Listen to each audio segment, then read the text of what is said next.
cuarto de gracia, un lugar donde la misericordia de Dios nos ha alcanzado y ha mostrado que Él es bueno.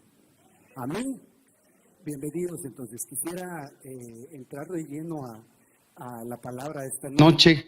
El día domingo el Señor nos dio un tema relacionado con la burla y cómo la burla viene a ser una de las herramientas que el enemigo va a utilizar muchas veces para traer desánimo. Y los burladores regularmente no están afuera, están en tu mente, están en tu corazón. Porque el ataque de afuera va a ser casi que inminente. Eso va a ser un hecho, que el enemigo va a buscar la forma de atacarte, pero tal y como pasaría con los perros. Los perros ladran, pero no ladran en tu cabeza, ladran afuera. El problema es cuando tú sobredimensionas o le das más importancia a esos pensamientos que a los que Dios ha establecido. Yo quiero entrar esta noche en esta serie que hemos empezado a tomar, porque sé que el Señor nos está entrenando para hacernos, tal y como su palabra lo dice, más que vencedores. Pero no hay un vencedor sin una batalla, no hay un vencedor sin una pelea que tenga que desarrollar. De hecho, un guerrero no puede ser galardonado si no fue a la guerra, pues, y regresó con victoria, porque ese es otro punto. Pudo ir a la batalla, pero no regresar vivo. Y esta noche el Señor tenía dos alternativas que el Señor me estaba inquietando, pero creo que no es hoy la que estoy considerando por hacer, porque tenemos que tener también un crecimiento ministerial con el cuerpo de Cristo. Y hoy el Señor me había puesto a hacer algo que, bueno, me lo puso no precisamente para hoy, lo tengo pendiente, pero le dije, si no es eso lo que tienes para hoy, necesito la palabra. Y me dio específicamente esta palabra que la vamos a tratar y le puse así al tema, el desánimo y la mente de Cristo.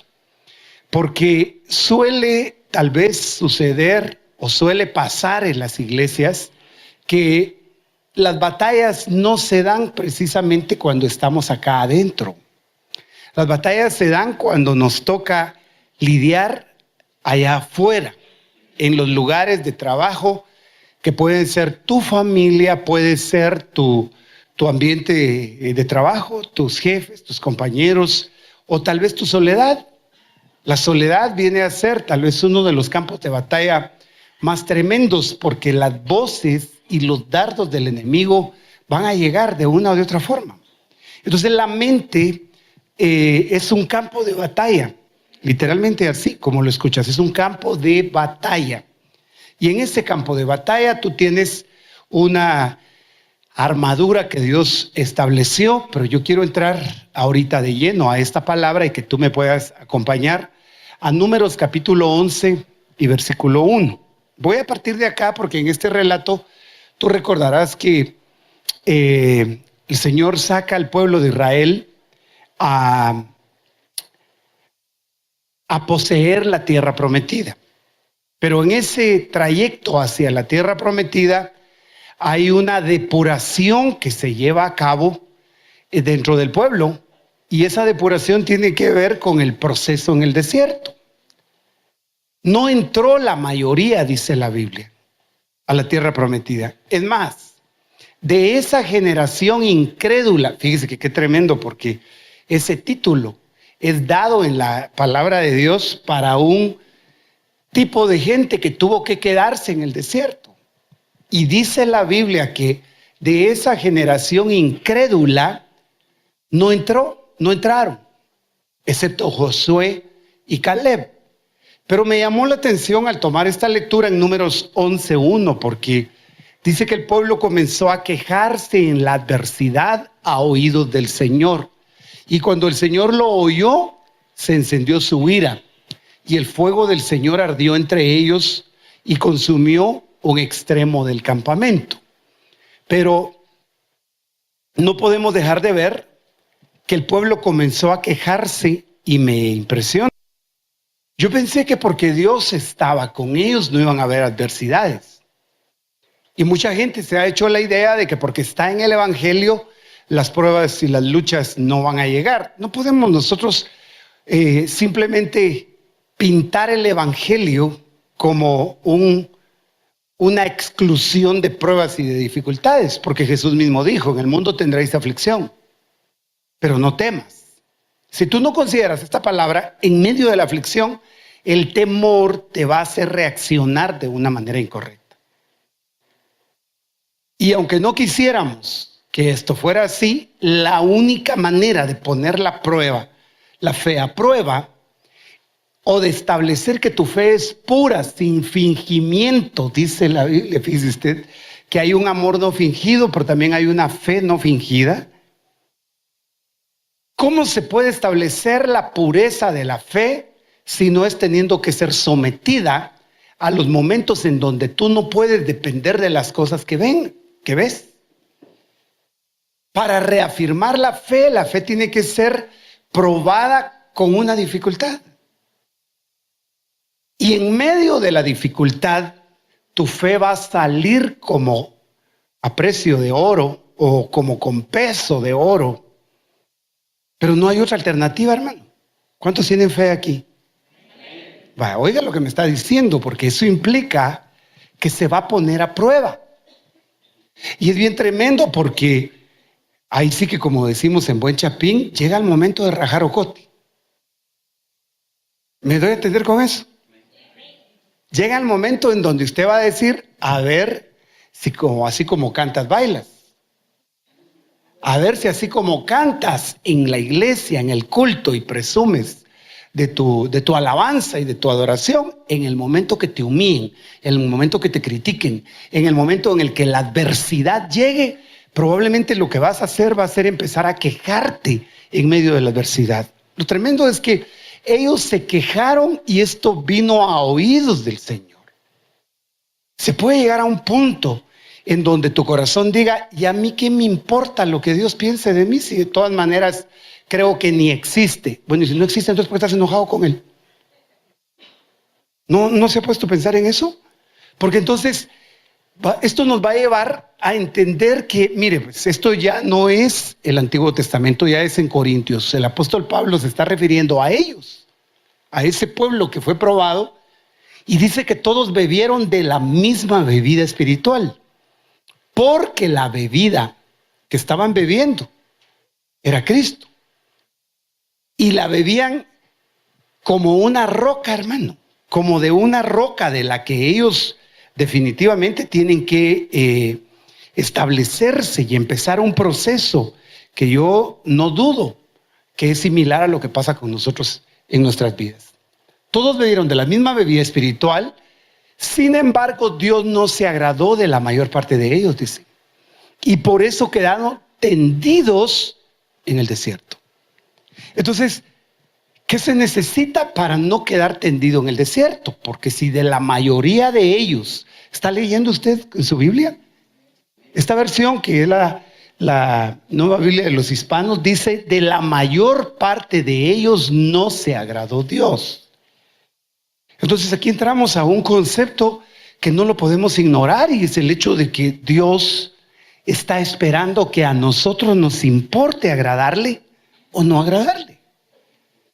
Porque aquí hay una etapa, hermano, en donde se va a definir por qué haces lo que haces. ¿A quién quieres agradar? Bueno, ¿a quién queremos? Creo que es importante que nosotros consideremos para saber que no es lo que Dios busca. ¿A quién debemos agradar? Porque en este caso, si has tenido un encuentro real con el Dios verdadero, te va a poner a prueba.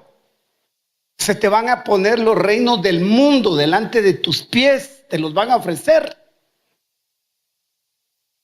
Tremendo que cuando Jesús es lleno del Espíritu Santo en el bautismo, y dice la Biblia que el Espíritu Santo descendió sobre él y se abrieron los cielos. ¿Cuántos anhelan que el Espíritu Santo los llene?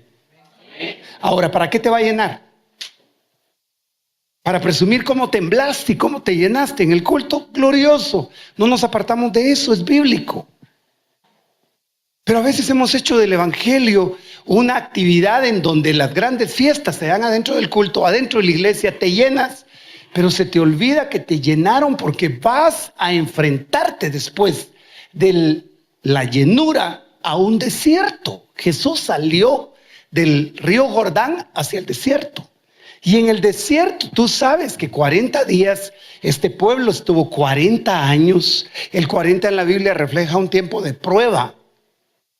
40 días estuvo Moisés en el monte y mientras tanto el pueblo fue probado abajo. 40 días sin la dirección del líder y se puso a prueba la condición de su corazón. Entonces la prueba va a venir después de la llenura. Hermano, entonces mejor no me llenen porque no quiero ser probado. Aquí no hay alternativa porque tampoco podrías entrar si el Señor no te prepara. Entonces la llenura, ¿para qué te la da Dios? Te vas a enfrentar. En el desierto es un nivel de crecimiento. Pasado el desierto y habiendo entrado ya, pasando el Jordán, viene otro nivel de crecimiento. Ya no son los enemigos del desierto, sino ahora son los enemigos de la tierra que entraste a poseer.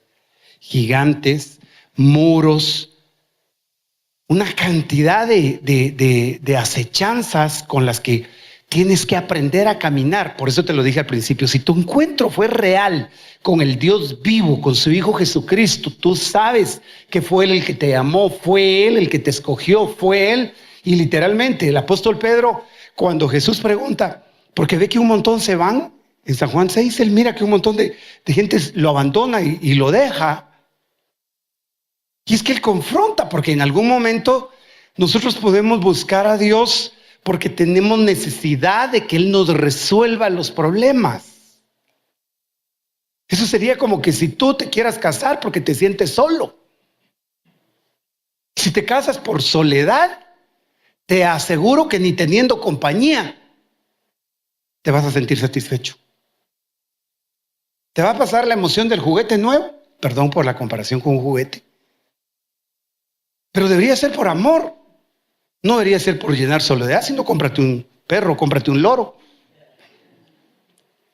Pero si es por amor, tú sabes que el amor todo lo sufre, todo lo soporta, todo lo puede. La relación con Dios es una relación por amor, porque si lo buscas por lo que Él te da, lo más probable es que en el momento que no te lo dé, te vas a ir detrás de otros dioses que te lo van a dar y te lo van a poner en bandeja, no de oro, no de plata, sino de oro.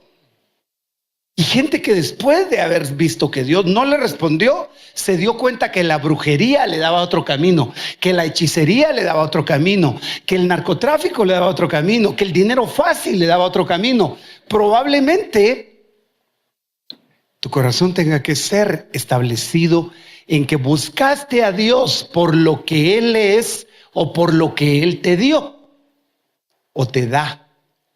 Cuando Jesús vio esto, les dijo: ustedes me siguen porque les di de comer.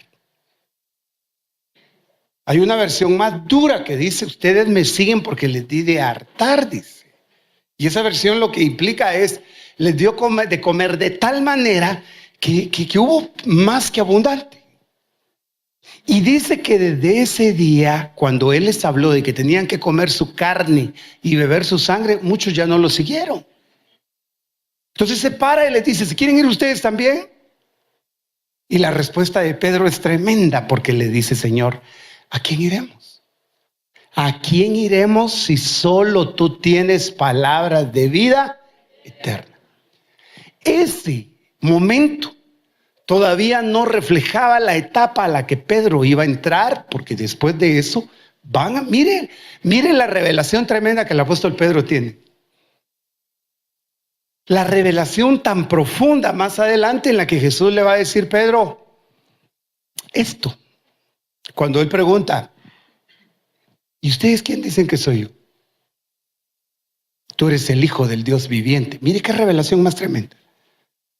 Jesús le dice: eso no te lo reveló carne ni sangre. Eso te fue dado por el Padre. Pero ese mismo Pedro, con esas expresiones tremendas, va a ser sacudido.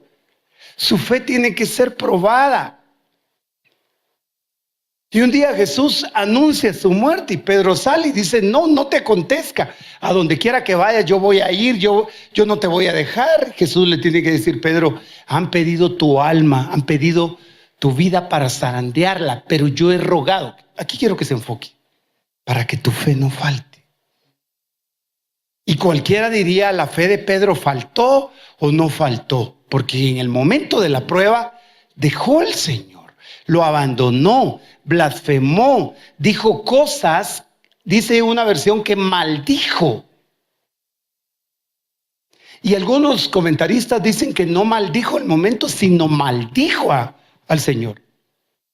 Tú andabas con ellos y lanza todo tipo de... que cualquiera hubiera dicho, pero este no es el Pedro que yo conozco. 3 años caminando con Jesús, acaba de tomar la Santa Cena. Recibió el pan, recibió el vino. Hermano, por Dios bendito, acaba de ver el momento, escuchó a Jesús cantar. ¿A quién le encantaría oír? Dice la Biblia que Jesús, después de haber cenado, cantó el himno. Imagínese usted a ese ministro de alabanza. Y usted acaba de estar en un culto con él. Y unas horas después lo está maldiciendo. Entonces Pedro es probado y llevado a una etapa en donde, a diferencia de Judas, su fe fue restablecida. Su fe fue fortalecida para resultar y transformarse por el Espíritu de Dios en el gran apóstol Pedro, del cual usted encuentra tanta edificación en esas cartas del apóstol Pedro. Pero mire, de la mayoría de ellos no se agradó Dios y por eso quedaron tendidos en el desierto. Yo no quisiera ni usted, ni yo, ni nadie que se quede tendido en el desierto. Hasta que murió esa generación completita, dice la Biblia. De la mayoría de ellos no se agradó a Dios, pero tuvieron que morir. No entraron a la tierra prometida. Entonces, el agradarle, porque de estas cosas nosotros tenemos que aprender. Estas cosas sucedieron como ejemplo para nosotros, a fin de que no codiciemos lo malo como ellos lo codiciaron, dice ese pasaje. Entonces, ¿qué es lo que a Dios le agrada, hermano? ¿Y qué es lo que va a ser atacado más que cualquier otra cosa en tu vida? Lo que al diablo le importa es que tú no le agrades a Dios. ¿Se recuerda que Caleb y Josué se levantan ante la multitud que los va a apedrear porque ellos dicen que le creyeron a Dios? Pero uno de ellos dice, si el Señor se agradare de nosotros, nos va a dar la tierra prometida. No importa, habían gigantes, todo lo que a ellos los desanimó, pero si el Señor se agradare, nos dará la tierra prometida.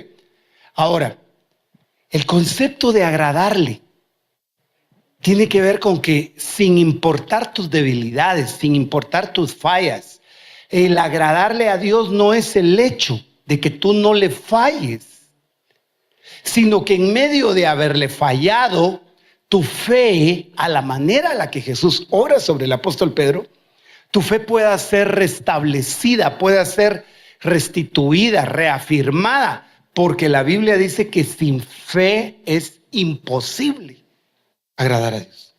Entonces lo que va a ser atacado más que cualquier otra cosa en tu vida es la fe. Ahora yo tengo que entrar por la palabra de Dios a Génesis capítulo 4 y versículo 4. Mire pues, dice que Caín y Abel se van a presentar delante de Dios. Y a la manera a la que su papá Adán les había enseñado, traían una ofrenda a Dios. El versículo número 4 dice que también Abel, por su parte, trajo de los primogénitos de sus ovejas y de la grasa de los mismos. El Señor miró con agrado a Abel y a su ofrenda. ¿Cómo lo miró? Ayúdeme. ¿Cómo miró el Señor a Abel? ¿Pero qué traería Abel? Dios se agradó. Algunos comentaristas dicen que se agradó porque él traía un cordero. Y a Dios le gustaban los corderos. Eso es lo que algunos comentan. Yo no veo ese contexto. Y es el que quiero compartirle hoy, lo que veo. Posterior a esto, en el versículo número 5, va a decir que Dios no se agradó de Caín. Si usted me acompaña, por favor, al versículo número 5. Pero no miró con agrado a Caín y su ofrenda. Caín se enojó mucho y su semblante se demudó. Vaya, yo quiero Usted ve acá la relación entre el desánimo y el no tener testimonio de haber agradado a Dios. Agradar a Dios es algo que te fortalece, no por el hecho de saber que tú fuiste perfecto, sino por lo que hiciste y Dios se agradó. Pero Dios se agradó a pesar de la imperfección. Y no es el punto que Dios se haya agradado porque tú seas perfecto. Porque la única perfección en nosotros solo puede venir por la obra que la sangre de Cristo hizo en nosotros. Hebreos 10:14 dice que con una sola ofrenda hizo perfectos para siempre a los que son santificados. Es decir, Dios ve perfección en ti por el sacrificio de su Hijo. Hermano, pero Jesús dijo, sean perfectos, porque, y usted sabe la enseñanza. Pero esa perfección, ¿en qué consiste? ¿En qué momento tú tienes testimonio de agradar a Dios y te encarrilas en la ruta de la perfección, de ser perfeccionado en Él? ¿Sabes en qué momento? En el momento que tú crees.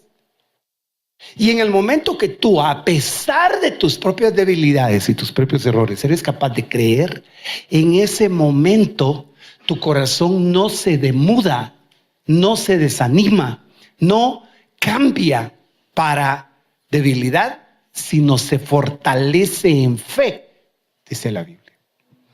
¿Estamos acá? Amén. Va, mire pues.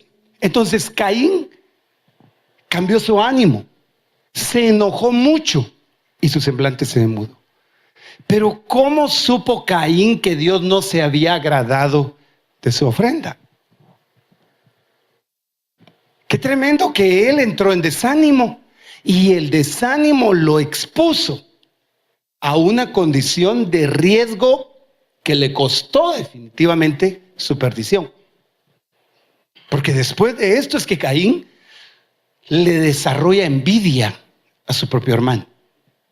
Entonces, tema de hoy, desánimo y la mente de Cristo. ¿Cómo tu corazón puede llegar a desanimarse y a qué camino te expones? ¿Hacia qué ruta tú te encarrilas?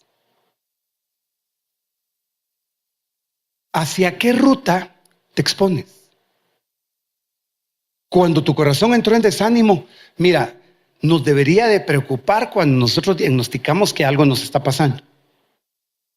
Cuando empiezas a ver que no tienes ganas de buscar a Dios, no tienes ganas de congregarte, o no tienes ganas de agradarle y obedecerle y te empieza a importar, una de las primeras cosas que pasa es que te ciegas y no te importa. Pero el no importarte te puede poner en un riesgo. Para Caín fue el riesgo de una perdición total. Entonces, ¿qué fue lo que miró Dios con agrado en Abel? ¿Y qué miró con desagrado? Génesis 4:7. Entonces el Señor le dijo a Caín, ¿por qué estás enojado? ¿Y por qué se ha demudado tu semblante? Hay una versión que dice, ¿por qué estás desanimado? No sé cómo dice su versión. ¿Me quiere usted ayudar? ¿Tiene su Biblia ahí a mano? Dios miró el desánimo y le dice, mire qué tremendo, ¿por qué estás enojado? Porque entonces junto con el desánimo viene enojo. Estoy molesto porque las cosas no son como yo quisiera.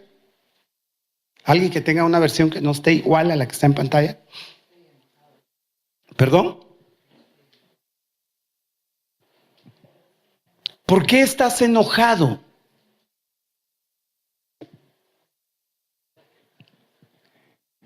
El Señor le dijo a Caín, ¿por qué te has ensañado y por qué se ha inmutado tu rostro? Dice la Reina Valera. O sea, hasta la cara le cambió.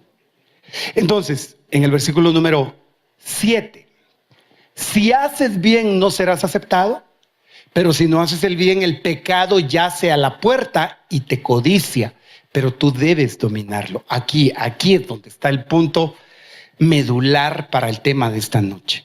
Número 1, el desánimo te pone en la puerta y el pecado está a la puerta. Es más fácil pecar cuando tú te desanimaste. Punto número 1, desánimo. Punto número 2, el pecado está a la puerta. Y punto número 3, tú debes dominarlo. Quiero que vea la expresión que Dios utiliza, pero tú debes dominarlo.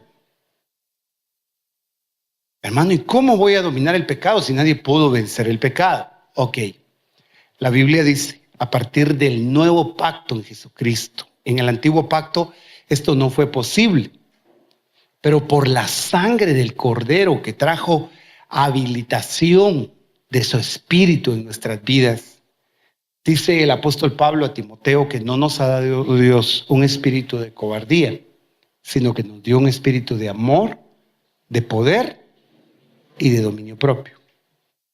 ¿Estamos acá? Vaya, el dominio propio es uno de los frutos del Espíritu Santo. Y cuando alguien se desanimó, otro tomó sus pensamientos y perdió el control hasta de sus propias palabras, y es ahí donde empieza la queja. Entonces, quiero que vea esto. Si haces bien, no serás aceptado. Entonces, Caín no hizo bien. Pero ¿cuál fue el punto de no haber hecho bien? Quiero que observes, por favor, de Génesis. Nos vamos a ir a Hebreos capítulo 11, en el versículo 4. Por la fe Abel ofreció a Dios un mejor sacrificio que Caín. Entonces este es el punto. Por la fe. Por la fe Abel ofreció un mejor sacrificio que el de Caín, por lo cual alcanzó el testimonio de que era justo, dando Dios testimonio de sus ofrendas, y por la fe, estando muerto, todavía habla. Es decir, ¿le fue bien a Abel?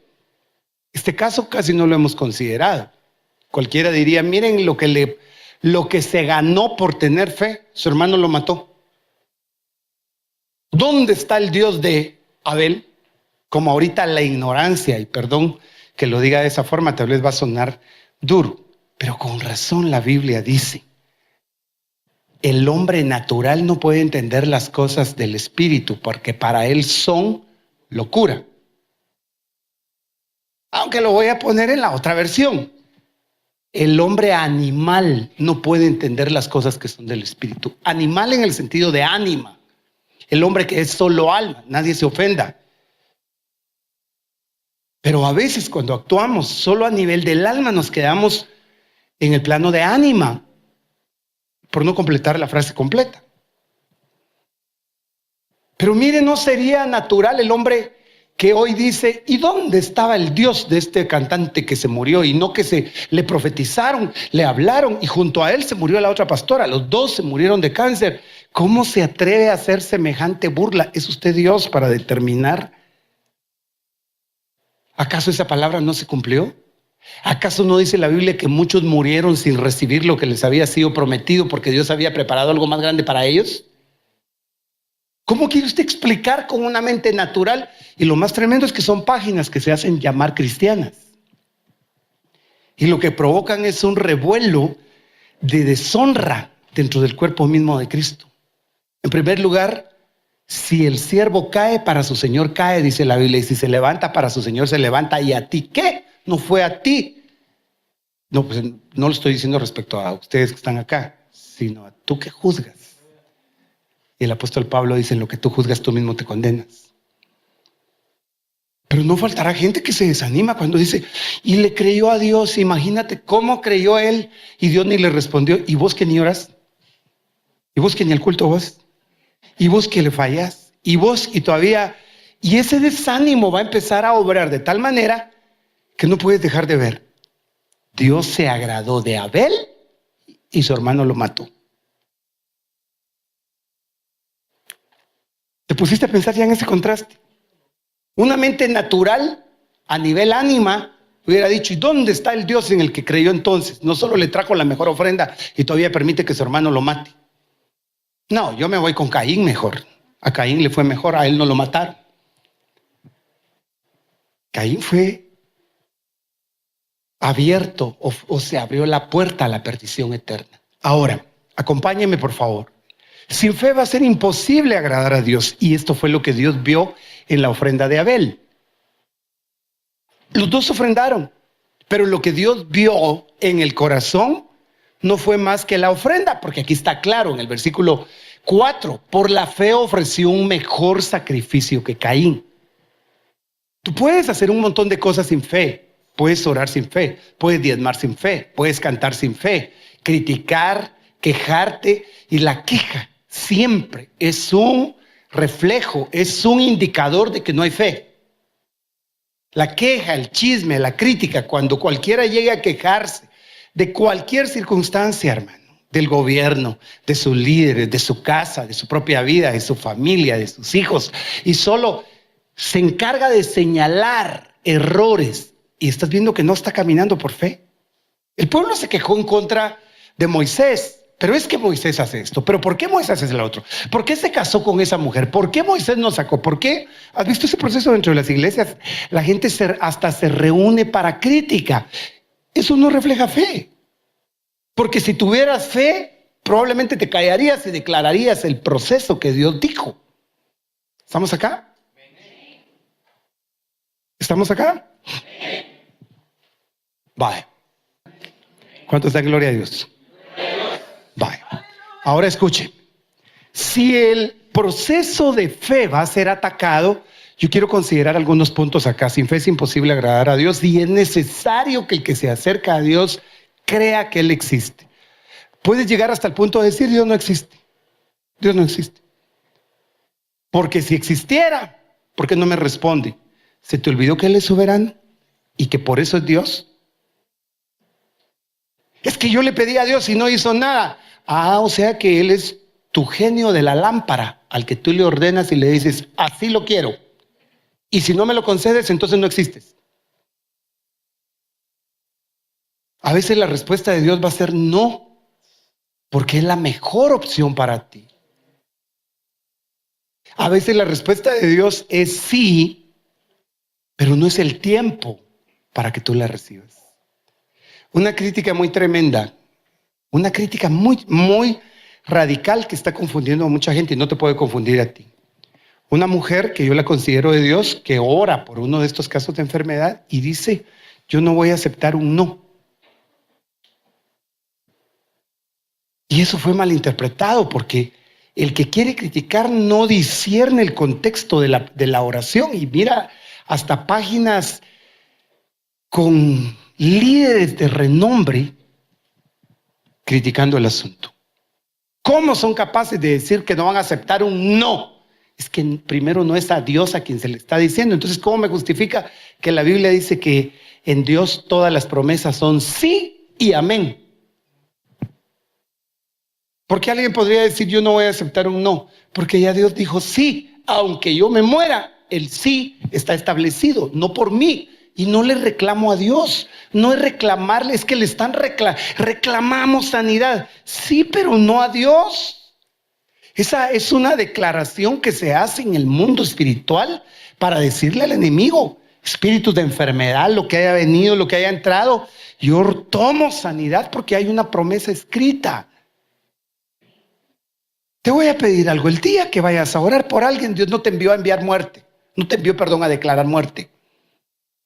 Y la otra crítica: ¿por qué andan declarando? Y no, la Biblia te da la autoridad para que con tu boca, es que no, lo que pasa es que habría que tener un diccionario en las manos para entender qué implica declarar. Cada vez que tú profieres una palabra, estás declarando. Cuando tú eres capaz de venir y decir: por sus llagas yo he sido curado, estás declarando. Cuando la Biblia dice: diga al débil, fuerte soy, estás declarando.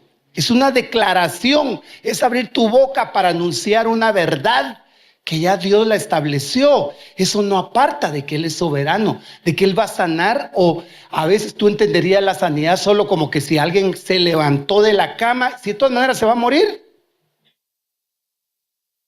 A no ser que venga el Señor y se lo lleve vivo. Pero a veces la sanidad absoluta es el hecho que el Señor haya quitado de por medio esta prisión que se llama cuerpo.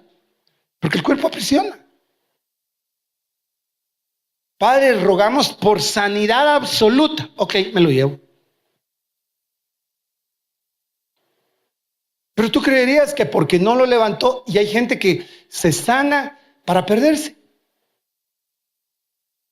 Yo recuerdo muchos años atrás, fuimos a una campaña evangelística, todavía estaba vivo el evangelista allí Ávila y era de ver milagros tremendos, hermano. Me recuerdo que llevamos a alguien en una silla de ruedas, el Señor lo sanó. Definitivamente yo vi cómo tiró lo que llevaba, no había conocido a Jesús, regresó caminando, regresamos de esa campaña en el bus que íbamos todos impresionados de lo que Dios había hecho. Y tiempo después fue a agradecerle a X entidad de idolatría su sanidad. Tiempo después se murió. Lógico, de todas maneras, aquí no vamos a estar todo el tiempo. Ahí es donde Jesús dice, ¿de qué sirve que alguien entre con el cuerpo entero al infierno? Entonces, no podemos dejar de ver que si te acercas a Dios, es necesario que creas que Él existe, número uno. Y número dos, que es galardonador de los que le buscan. Esto va a ser atacado a nivel del desánimo. Por eso es que la Biblia dice, esforzaos y alientes de vuestro corazón todos los que esperáis en el Señor, porque junto al esfuerzo está el ánimo. Y esta palabra aliéntese, hay versiones que la traducen como tomen fuerzas, recobrar ánimo. Mire esta versión que tengo acá, que es la Nueva Versión Internacional. Cobren ánimo y ármense de valor todos los que esperan en el Señor. Si tú no cobras ánimo, déjame decirte que el día llega, el momento viene en el que o te levantas o se van a pasar sobre ti. Y no los hermanos, sino las entidades espirituales que buscan tu vida para destruirla. Porque el diablo vino a matar, a robar y a destruir, pero Jesucristo vino para que tengamos vida. Y vida en abundancia. Entonces, Salmo 31:24, cobren ánimo y ármense de valor. Armarse es tomar en tus manos, bueno, Efesios 6 lo va a establecer como una armadura descrita por partes. Pero el tiempo ya me ha avanzado y quiero enfocarme en esto, por favor. El desánimo es un pensamiento que destruye la esperanza y sin esperanza no rendimos. Es exactamente lo que el diablo quiere que hagamos. Cuando tú te desanimas es porque perdiste la esperanza. Y llegas a decir, ya no, es por demás, esto ya no vale la pena, yo ya no quiero. Aquí, hasta que te conocí, vi la vida con dolor.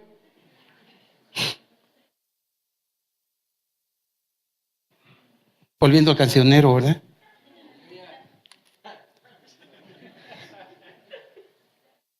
Sí, y cambiaste hasta tus coros de fortaleza. Al rato andas oyendo hasta Los Ángeles Negros. Hoy hasta el título, Los Ángeles Negros. Tremendo, ¿no? ¿Cuántos tienen todavía sus álbumes de Los Ángeles Negros? Ustedes son muy jóvenes. Era un grupo de música muy romántica. ¿Ya? Ahora, salgamos del cancionero y volvamos acá. Es un pensamiento. Yo quiero que vea esto. Es un pensamiento que destruye. ¿Cómo logró entrar el enemigo? Por un pensamiento. Tienes que ver esto para discernir. Es un pensamiento que destruye tu esperanza. ¿Estamos acá? Ahora, el desánimo es estar sin fuerzas para seguir adelante. Es falta de ilusión o de ánimo hacia alguien para hacer algo. El Dios que te había dicho que cobraras fuerzas, que cobraras ánimo, le perdiste. Tenía dudas si emplear esa palabra ilusión. Pero quiero plantear la ilusión no como algo inalcanzable, sino como una manera de ver con entusiasmo algo. Y en este caso al Señor. ¿Te has desanimado alguna vez? ¿Sí o no? Y a veces has tenido razón. A veces no has tenido razón. Porque Dios no te escogió porque tú fueras perfecto. Y a veces lo que más nos desilusiona es nuestra imperfección y ver cómo le fallamos al Señor. Pero tú tienes que saber que no te escogieron por eso. Y que te amaron aun cuando eras su enemigo. Aún siendo enemigos, dice la Biblia, Cristo pagó por nosotros. Entonces, va a tener varias expresiones. El desánimo es dejar, es estar cansado, es desfallecer, desmayar, fatigar, flaquear, rendirse, decaer, deshacer, destruir, echar, o sea, echarlo, así. No echar de echarse, sino echar de tirar, exterminar, faltar, quedarse, darle fin, marchitar, terminar, agotar, arruinar, caer. Mire todas las formas, cómo más lo pinto, cómo más lo describo. Caín, ¿qué demudó tu rostro? Es esto. Caín, ¿dónde dejaste tu fe? Ese es el caso del apóstol Pedro. En el momento que se desanima y se convierte en un apóstata, pero fue un apóstata reversible. La apostasía es abandonar una verdad que creíste y luego negarla. Pero hay apóstatas irreversibles. Hay gente que se desanimó, se fue y no va a tener regreso. Judas fue uno de ellos. En este momentito, yo creo que Dios va a tratar con muchos de los pensamientos que hay en nuestra mente. Derribar, débil, flojo, apagado, enfermo, tropezar, acobardar, quebrantamiento, desconsolado, atribulado, miedoso, temeroso. Todas esas son expresiones del desánimo. Las personas controladas por ese espíritu de desánimo creen que han perdido valor, pues en la mayoría de las veces no entienden lo que está pasando en sus vidas. Ahora, yo quiero enfatizar acá. Espíritu de desánimo. Si la Biblia dice que no nos ha dado un espíritu de temor, hay espíritus de temor. Pero otra versión lo traduce como un espíritu de cobardía. Vas a ver que hay espíritus de muerte, hay espíritus de mentira. Y aquí, ¿aló? ¿Estás acá? Hay espíritus de sueño. ¿Dicen amén? ¿Dan gloria a Dios los dormidos?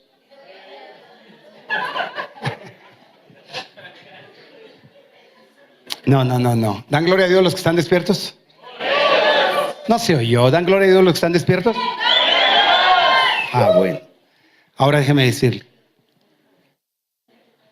¿Dará gloria a Dios a alguien cuando está desanimado? No, perdió hasta sus ganas de adorar. ¿Sabe que el desánimo está amarrado con el abandono de aquellas cosas que te mantienen sano? Abandonas tus tiempos de oración, te llega un desgano por congregarte, te da sueño durante la palabra. No lo digo por alguien que tal vez vino cansado hoy, pero ojalá que no esté cansado del camino.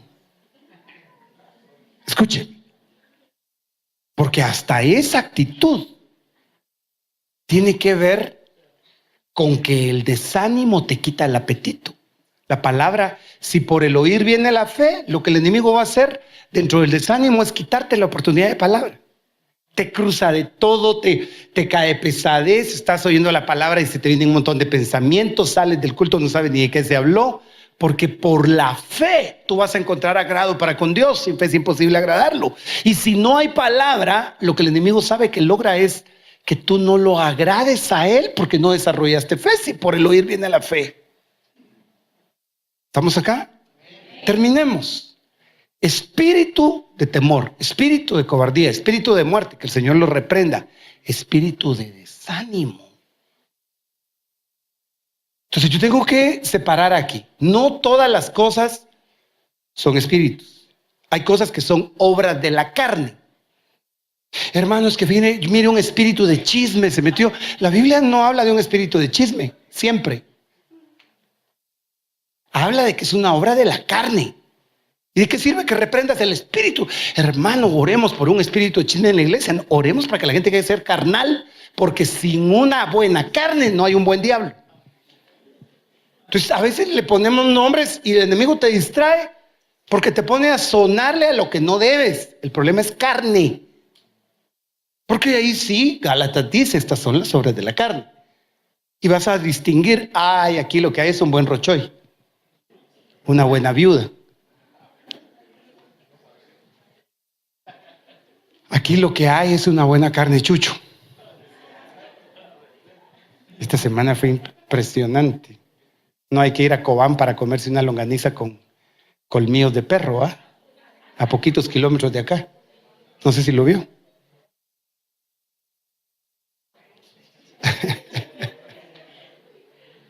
Pero dejemos la carne y los chuchos por un lado y quiero que vea esto.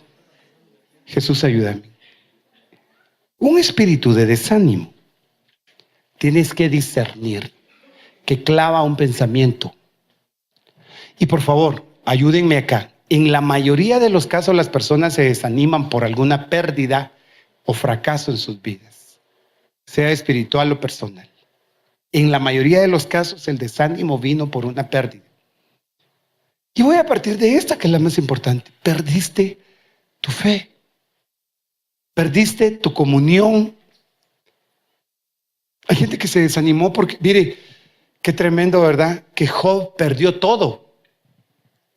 Y su ánimo decayó, pero no lo perdió.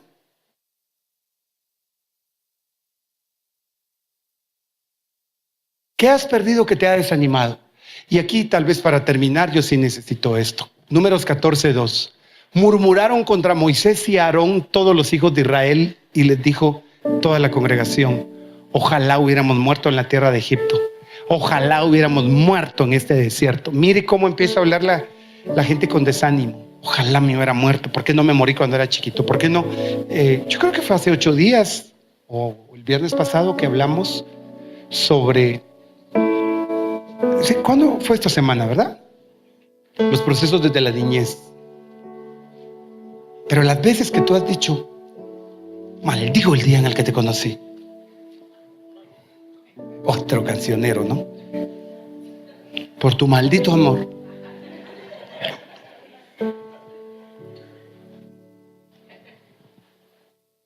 ¿Cómo fui a enamorarme de ti?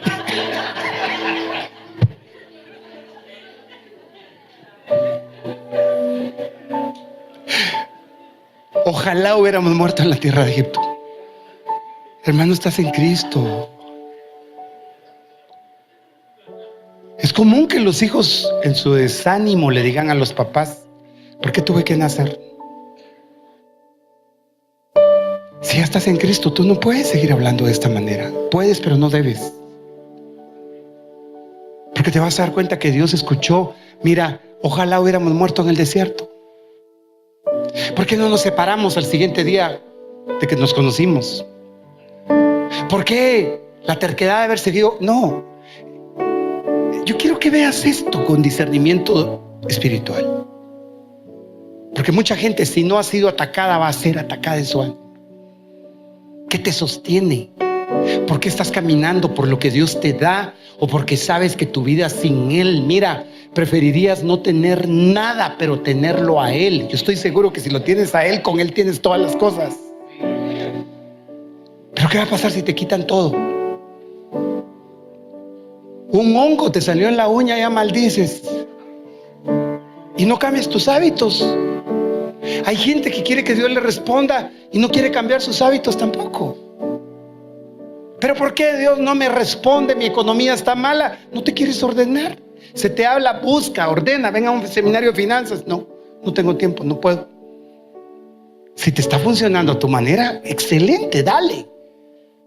Pero le pides a Dios y no quieres hacer lo que Él te dice que hagas, que deberíamos de hacer. Observa, ¿por qué nos trae el Señor a esta tierra para caer a espada? Nuestras mujeres y nuestros hijos vendrán a ser presa. ¿No sería mejor que nos volviéramos a Egipto?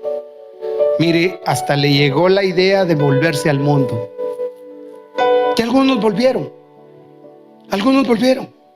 Le pedí a Dios, no me respondió, así es que me voy de regreso. Y junto al desánimo aparece alguien que le dice: ¿verdad que no te respondió tu Dios? Y no que estaba haciendo al culto, pues, no que estaba haciendo la iglesia. Y a veces va a usar a la gente más cercana, hasta tu propia mujer o tu propio marido, te puede pegar el empujón. A veces hasta los hermanos de la iglesia. Tienes que tener presente quién te llamó. Y ¿sabes qué? Mientras permanezcas en fe, sin importar qué mal estén las cosas, Dios se comprometió que ninguno de los que en Él confían va a ser avergonzado. Así que yo quiero invitarte esta noche para terminar. Santiago capítulo 1 y versículo del 1 al 5 dice: siervo Santiago, siervo de Dios y del Señor Jesucristo, a las 12 tribus que están en la dispersión. Salud. Quiero que veas que la carta del apóstol Pablo es a todos los que están dispersos. Esta palabra es bien directa porque todos habríamos de ser probados de esa manera. Hermanos míos, tened por sumo gozo cuando os halléis en diversas pruebas, sabiendo que la prueba de vuestra fe produce paciencia. ¿Qué le parece? Mas tenga la paciencia su obra completa, para que seáis perfectos y cabales, sin que os falte cosa alguna. ¿Sabes qué quiere decir esto? La perfección viene cuando tú no pierdes la esperanza. Dice claramente que su obra va a ser completa, que la paciencia va a ser su obra completa, para que seas perfecto y cabal. Dios no quiere que te falte nada, pero antes que a ti no te falte nada en lo material, no te va a faltar en tu esperanza, en tu fe. Si te quejas de que alguien te hizo, que alguien habló, que alguien esto, ¿en quién estaba puesta tu confianza? ¿Se te olvidó que eso ya había sido dicho? Y Santiago va a decir: si alguno de vosotros tiene falta de sabiduría, pídala a Dios, el cual da a todos abundantemente sin reproche, y le será dada. Está hablando de pedir. Y aunque habla de sabiduría, mira, si te van a tocar enfermedades, crisis económicas, enemistades, desilusiones en familia, tal vez con los líderes de la iglesia, con un familiar. Si no estás armado para ese día, podría ser que tú le des tu terreno al enemigo y te va a colocar pensamientos en la mente.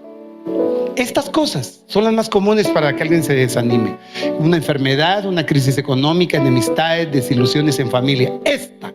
Desilusiones en familia, ponle una lupa, porque son las cosas que más debilitan. Cuando tú tienes batalla fuera de casa, pero en casa encuentras aliento, es más fácil el asunto. Pero cuando afuera las cosas están bien y en casa no, tienes que ponerle ojo a esto, porque no le vas a ceder tu terreno al enemigo. No estar armado para el día malo podría darle ese terreno al enemigo. El pueblo comenzó a quejarse en la adversidad a oídos del Señor. ¿Cuándo viene la queja? Cuando las cosas son adversas. Si ya el Señor lo había dicho, va a haber adversidad, en el mundo tendréis aflicción, pero no temas. Esto estaba anunciado, y va a haber tribulación, pero no temas.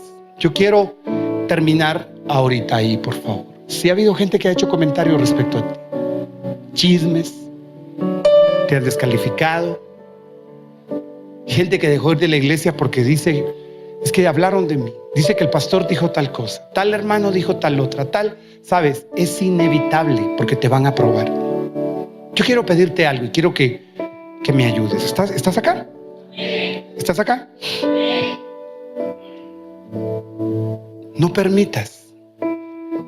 Hay un tema que lo quiero compartir y no lo voy a dar yo. Voy a invitar al hermano y me está inquietando a darlo. O les voy a pasar la prédica. Pero hay visitas que llegan a tu casa a contaminarte, a desanimarte. El día que tú reúnas a alguien en tu casa, que no sea para criticar a tu gente, a tus líderes, porque no sabes que alguien se va a desanimar de tal manera.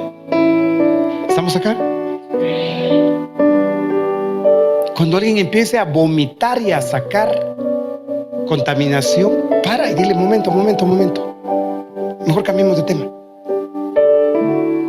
porque no vaya a ser que esos comentarios a ti no te importen, pero alguien va a salir lastimado. En la mayoría de los casos, las personas que se desaniman son controladas por un espíritu. Las personas que desaniman, son controladas por un espíritu de envidia. Va a aparecer gente que te va a decir cosas y lo que tú no logras percibir es que lo que había ahí en medio, porque esto pasa. A ver, una reunión donde se empieza a criticar al liderazgo, muchas veces va a ser por envidia. ¿Y por qué pusieron a cantar a fulano? ¿Y tal director? ¿Por qué? ¿Y tal músico? ¿Por qué? Solo hace falta que digan: yo soy mejor que él. Pero cuando alguien trae comentarios de este tipo, hay un espíritu de envidia que se podría estar moviendo ahí. Ponte de pie. Esta noche yo voy a terminar, voy a dejar hasta ahí. Hay mucho más que no nos va a dar tiempo a terminar. Solo quiero decirte, tal vez cerrar con esto. El salmista decía: en mi corazón he atesorado tu palabra para no pecar contra ti. Pero la palabra sin fe sería solo conocimiento. La palabra que se cree es la palabra que cobra vida en tu corazón. Si atesorar la palabra que Dios te dijo respecto a: yo no te voy a dejar, yo no te voy a abandonar. La prueba va a llegar, pero yo quiero sacar de ti una fe pura. Me impresionó la palabra de Santiago. Está diciendo que se gocen cuando la prueba llegue. Pero para eso alguien tiene que estar preparado. Llegó el problema, ahora es momento de tener que regocijarme. Con lágrimas aquí tal vez. Y empezar a decir: este es el momento en el que yo tengo que decir lo que la Biblia decía. Y voy a atesorar en mi corazón la palabra de tal manera que yo no voy a desagradarle. Tened por sumo gozo cuando os halléis en diversas pruebas. Hay gente aquí probada en este momento. Hay gente que está en casa, que va en su vehículo, que está, no sé dónde estás recibiendo esta palabra. Pero Dios te está diciendo: ten por sumo gozo que ahora mismo está siendo probado. No sé cuál sea la prueba en la que estás, pero Dios mismo te envía esta palabra porque no quiere que le des tu terreno al enemigo. Iglesia, esta es una noche para levantar las manos y decirle: yo recobro ánimo. Me voy a tomar de tu promesa a pesar de que no veo, aunque no hayan vides, aunque no hayan fruto de la vid, aunque no hayan becerros en la manada, aunque no esté el producto del olivo, aunque no estén las cosas como yo quiero, aunque no vea a mi familia buscar a Dios, aunque tenga gente que me criticó, que me insulta, aunque tenga razones para desanimarme, yo voy a tomar por sumo gozo. Hoy esta promesa, la mente de Cristo jamás te va a llevar al desánimo.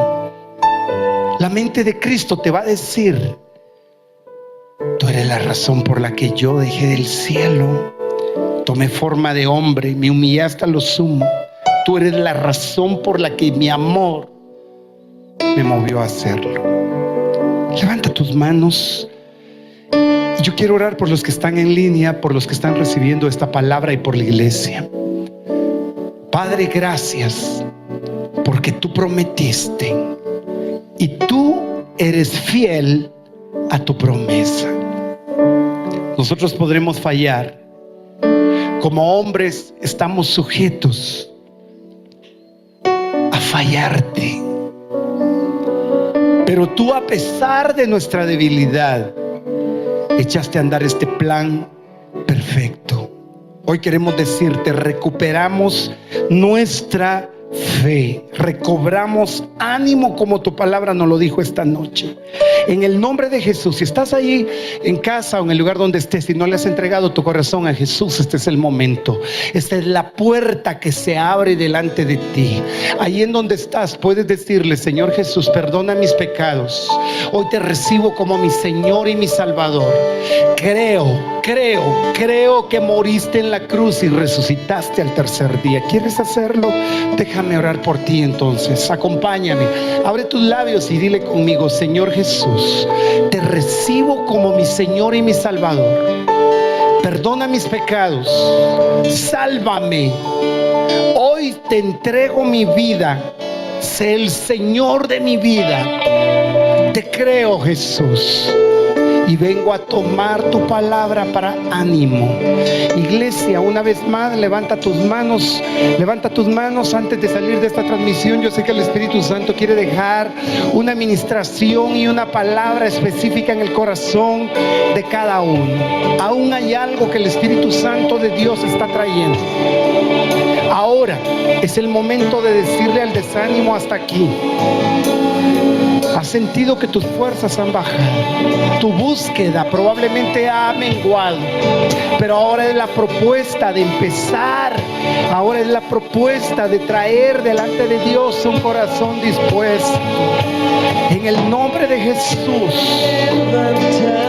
levanta tus manos y díselo. Maravilloso Jesús. Milagroso Señor. Tú que estás escuchando, atrévete a decirle ahora: creo en ti. Aún hay unos segundos, aún hay un momento en el que el Espíritu de Dios quiere dejar una porción que es la que tu alma necesita. Dile: creo en ti. Y en lo que harás en mí. Esta declaración es poderosa. Activa la promesa de Dios sobre ti. Creo en ti, Jesús. Creo en ti. Ahora, gracias, Señor. Dios te bendiga. Te esperamos siempre en este